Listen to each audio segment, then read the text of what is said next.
विशेषण। विशेषण शब्द वे शब्द होते हैं जो संज्ञा या सर्वनाम शब्दों की विशेषता को बतलाते हैं। अर्थात संज्ञा या सर्वनाम शब्दों की विशेषता बताने वाले शब्दों को हम क्या कहते हैं? विशेषण कहते हैं। उदाहरण के तौर पर रमेश एक सुंदर लड़का है, या मैं बाजार गई और मैंने बाजार में 4 पुस्तकें खरीदी। आज वह 1 किलो आम खरीद कर लाया। इस तरह के जो उदाहरण हैं जिसमें 1 किलो और उसके बाद 4 और अच्छा या सुंदर, इस तरह के जो शब्द आते हैं ये क्या होते हैं? वाक्यों में अगर हमने ऐसे शब्दों का प्रयोग किया है तो ये हमारे क्या है? विशेषण शब्द होते हैं। विशेषण के बाद आइए हम जान लें कि विशेष्य क्या होते हैं। विशेषण शब्द जिस संज्ञा या सर्वनाम की विशेषता बतलाते हैं वे विशेष्य कहलाते हैं। उदाहरण के तौर पर यहाँ पे देख लेते हैं कि ये जैसे उदाहरण दिया हुआ है, ये भूरी गाय है, आम खट्टे हैं। उपर्युक्त विशेषणों के उदाहरणों में गाय और आम विशेष्य हैं क्योंकि इन्हीं की विशेषता बतलाई गई है। यहाँ देखिए, ये भूरी गाय है जो वाक्य दिया हुआ है, इसमें गाय का रंग भूरा है तो भूरा रंग जो है वो क्या हो गया? विशेषण हो गया। लेकिन भूरा रंग गाय की विशेषता को बता रहा है, इसलिए गाय विशेष्य हो गई। वैसे ही आम खट्टे हैं तो खट्टा क्या हो गया? विशेषण हो गया। लेकिन आम की खटास को, खट्टा आम को बताया जा रहा है, इसलिए आम क्या हुआ? विशेष्य हुआ। आइए अब जान लें प्राविशेषण क्या होता है।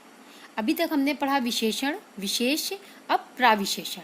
तो प्राविशेषण क्या होता है कि कभी कभी विशेषण के भी विशेषण बोले जाते हैं, मतलब जो शब्द विशेषण शब्दों की भी विशेषता को बतलाए वो होते हैं प्राविशेषण।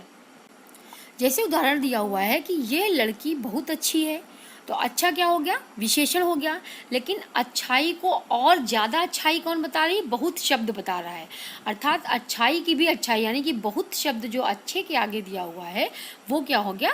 प्राविशेषण हो गया। मैं पूर्ण स्वस्थ हूँ, तो स्वस्थ क्या है? विशेषण हो गया। लेकिन पूर्ण स्वस्थ, जो स्वस्थ के आगे पूर्ण शब्द लगा हुआ है वो क्या हो गया? प्राविशेषण हो गया, क्योंकि वो विशेषण की भी विशेषता को और बतला रहा है। विशेषण के भेद देखिए। विशेषण 4 प्रकार के होते हैं: गुणवाचक, संख्यावाचक, परिमाणवाचक, सार्वनामिक विशेषण। यहाँ पे जो संख्यावाचक विशेषण है उसके 2 भेद हैं, निश्चित संख्यावाचक और अनिश्चित संख्यावाचक। वैसे ही सेम परिमाणवाचक के भी 2 भेद हैं, निश्चित परिमाणवाचक विशेषण और अनिश्चित परिमाणवाचक विशेषण। फर्स्ट वन है गुणवाचक विशेषण। वे विशेषण शब्द जो संज्ञा या सर्वनाम शब्द के गुण, दोष, रूप, रंग, आकार, स्वाद, दशा, अवस्था, स्थान आदि की विशेषता प्रकट करते हैं गुणवाचक विशेषण कहलाते हैं।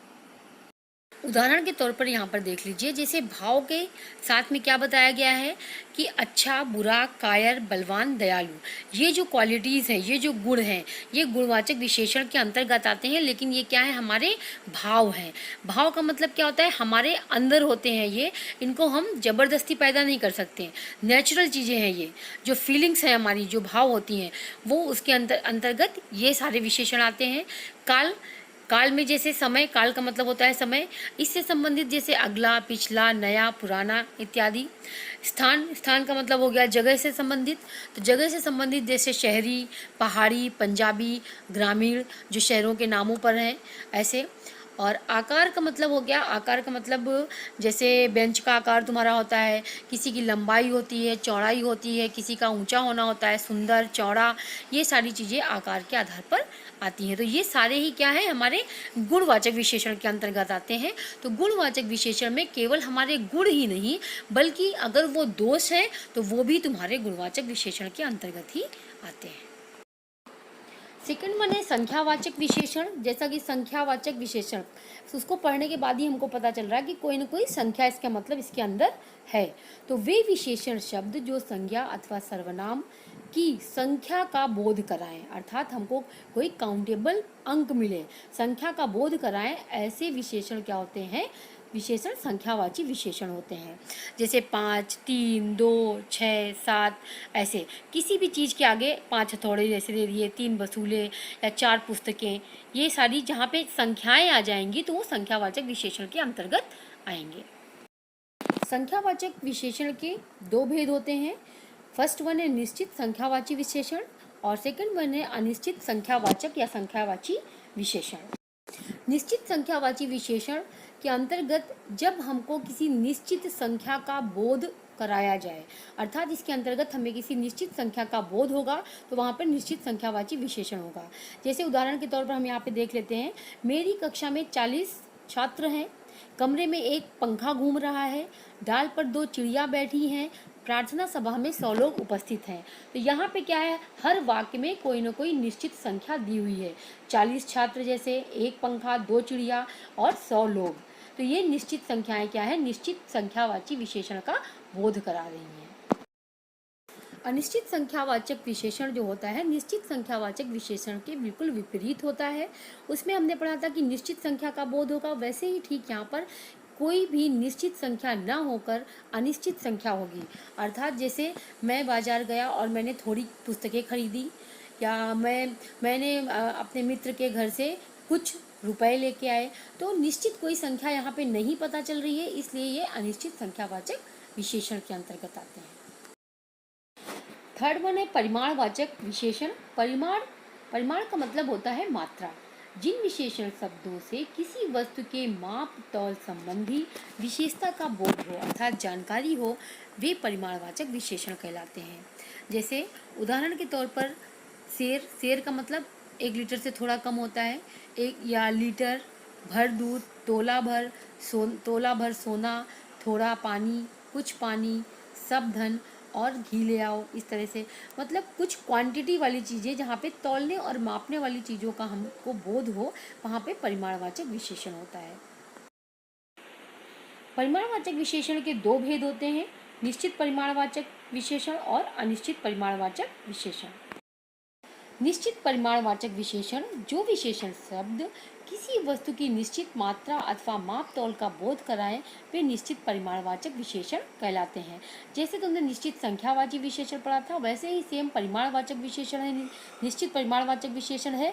सिर्फ अंतर ये है कि वहाँ पे कोई न कोई संख्या होती थी और यहाँ पे तौलने और मापने की चीज़ें होंगी। जैसे 2 सेर यानी कि 2 लीटर दूध ले आओ, 10 हाथ कपड़ा ले आओ या 4 मीटर कपड़ा ले आओ। अब आइए देखते हैं अनिश्चित परिमाणवाचक विशेषण, जो विशेषण शब्द किसी वस्तु की निश्चित मात्रा अथवा माप तौल का बोध नहीं कराते। निश्चित में क्या था, किसी निश्चित मात्रा का बोध करा रहे थे, यहाँ पे किसी भी मात्रा का बोध नहीं होगा, वे अनिश्चित परिमाणवाचक विशेषण कहलाते हैं। उदाहरण के तौर पर यहाँ पे भी तौलने और मापने की ही चीज़ें होंगी, लेकिन यहाँ पे कोई निश्चित मात्रा नहीं होगी। जैसे मैं बोलूँ कि मैं बाजार गई और मैंने कुछ दूध खरीदा, या मैं बाजार गई और मैंने बाजार से कुछ चावल लिए, या मैं बाजार से थोड़ा सा कपड़ा लिया, या वह बाजार गया और उसने वहाँ से कुछ चीज़ें खरीदी। तो यहाँ पे कोई निश्चित परिमाण की चीज़ नहीं दी हुई है, कुछ जैसे शब्द दिए हुए हैं या थोड़ा दिया हुआ है, तो ऐसी स्थिति में अनिश्चित परिमाणवाचक विशेषण होता है। लास्ट वन है हमारा संकेत या सार्वनामिक विशेषण। संकेतवाचक का मतलब होता है, संकेत का मतलब होगा किसी चीज़ के लिए पॉइंट आउट करना। सार्वनामिक विशेषण, या तो इसको संकेतवाचक विशेषण आप लिख सकते हैं या सार्वनामिक विशेषण भी कह सकते हैं, दोनों सेम ही है। जिन सर्वनाम शब्दों का प्रयोग संज्ञा के आगे उनके विशेषण के रूप में होता है, उन्हें सार्वनामिक विशेषण कहते हैं। इसका सबसे आसान तरीका पहचानने का ये है कि जहाँ पर सार्वनामिक विशेषण का हम प्रयोग करेंगे, वहाँ पर जो शब्द सर्वनाम की तरह प्रयोग हुआ होगा, उसके पीछे जरूर कोई न कोई संज्ञा होगी। जैसे यहाँ देखिए, वह नौकर नहीं आया, तो नौकर क्या है, संज्ञा है, उसके आगे हमने कौन सा सर्वनाम प्रयोग किया, वह। तो यानी कि वह क्या है, सर्वनाम है और नौकर संज्ञा है, इसलिए वह यहाँ पर क्या हो गया, सार्वनामिक विशेषण हो गया। ये घोड़ा अच्छा है, घोड़ा संज्ञा है, घोड़ा के आगे हमने यह का प्रयोग किया, तो यह क्या हो गया, यह विशेषण शब्द हो गया। और कौन सा विशेषण शब्द हुआ, क्योंकि ये संज्ञा शब्द के आगे प्रयोग हो रहा है, इसलिए ये सार्वनामिक विशेषण हो गया। तो आज का हमारा ये जो टॉपिक था विशेषण, यही समाप्त होता है। आशा है आप लोगों को समझ में आ गया होगा। धन्यवाद।